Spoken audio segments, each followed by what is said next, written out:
Social మీడియాని follow అయ్యే వారికి మాత్రమే కాదు, దాని గురించి పెద్దగా పరిచయం లేని వారికి కూడా హర్ష సాయి గురించి ప్రత్యేకంగా పరిచయం అవసరం లేదు.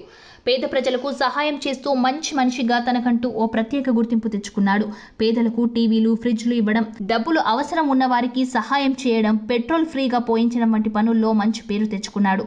అయితే హర్ష సాయి జనం అనుకునేలా మంచోడు కాదని యువ సామ్రాట్ రవి అనే ఆయన మీడియాకు ఇంటర్వ్యూ ఇస్తున్నాడు. హర్ష సాయి ఫ్రాడ్ అని, మోసగాడని ఆరోపిస్తూ అనేక ఇంటర్వ్యూస్ ఇస్తున్నాడు. అంతేకాదు హర్ష సాయి పెద్ద మాఫియా నడుపుతున్నాడని, ఇతని వెనుక నోయిడాకి చెందిన పెద్ద ముఠా ఉందని కూడా చెప్పాడు.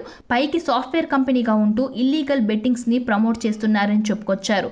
హర్ష సాయి ఒక బెట్టింగ్ యాప్ ప్రమోషన్స్ కి కనీసం 90 లక్షలు తీసుకుంటాడని, అందులో 60 లక్షలు జీఎస్టీ కడతాడని, మిగతా 40 లక్షలు అతని ఖాతాలో పడతాయని యువ సామ్రాట్ రవి ఆరోపించారు. ఇలా చేసేవారిలో హర్ష సాయి ఒక్కడే కాదని, ఇలా ఇల్లీగల్ బెట్టింగ్స్ యాప్ని ప్రమోట్ చేస్తూ జనాన్ని ఆర్థికంగా నష్టం చేకూర్చే వాళ్ళు చాలా మంది ఉన్నారని అన్నారు. ప్రస్తుతం సామాజిక మాధ్యమాల్లో ఈ వ్యవహారంపై రచ్చ నడుస్తోంది. ఈ క్రమంలో హర్ష సాయి బయటకు వచ్చారు. తన మీద వస్తున్న ఆరోపణల మీద స్పందించారు. ఓ ఇంటర్వ్యూలో భాగంగా ఆయన తన మీద వచ్చే ఆరోపణలను తిప్పికొట్టారు. పెద్ద పెద్ద వాళ్లతో పోలిస్తే తాను చేసేది చిన్నది అని చెప్పుకొచ్చారు. కావాలని తనను కార్నర్ చేస్తున్నారని, తన మీద తప్పుడు ఆరోపణలు చేస్తున్నారని అన్నారు. అంతేకాకుండా కొన్ని పొంతనలేని సమాధానాలు చెప్పారు. బెట్టింగ్ ఇల్లీగల్ అయితే వాటిని బ్యాన్ చేయాలి. బెట్టింగ్ యాప్లను ప్రమోట్ చేయమని నా దగ్గరకు వచ్చారు. నేను ప్రమోట్ చేయనని చెప్తే వేరే వాళ్ళు చేస్తారు.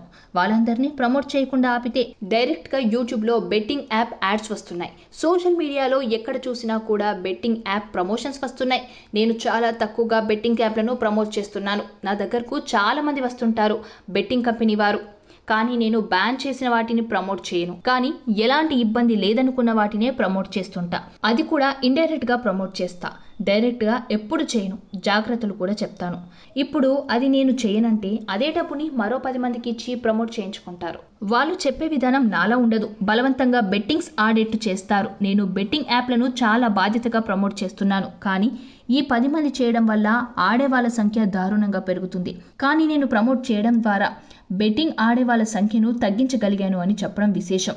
నేను బెట్టింగ్స్ యాప్ ప్రమోట్ చేయకపోవడం పెద్ద తప్పు అవుతుంది. ఎందుకంటే చాలా మంది మిస్యూజ్ చేసుకుంటారు. నేను టెలిగ్రామ్లో కొంతమందిని సభ్యులుగా చేర్చి బెట్టింగ్ యాప్స్ ఆడిస్తున్నానని వస్తున్న ఆరోపణల్లో నిజం లేదు. ఇవన్నీ తప్పుడు ఆరోపణలంటూ బెట్టింగ్ యాప్స్ వివాదంపై వివరణ ఇచ్చారు. సబ్స్క్రైబ్ చేయండి. Please do subscribe to. Please like, share and subscribe to top Telugu TV. Top Telugu TV.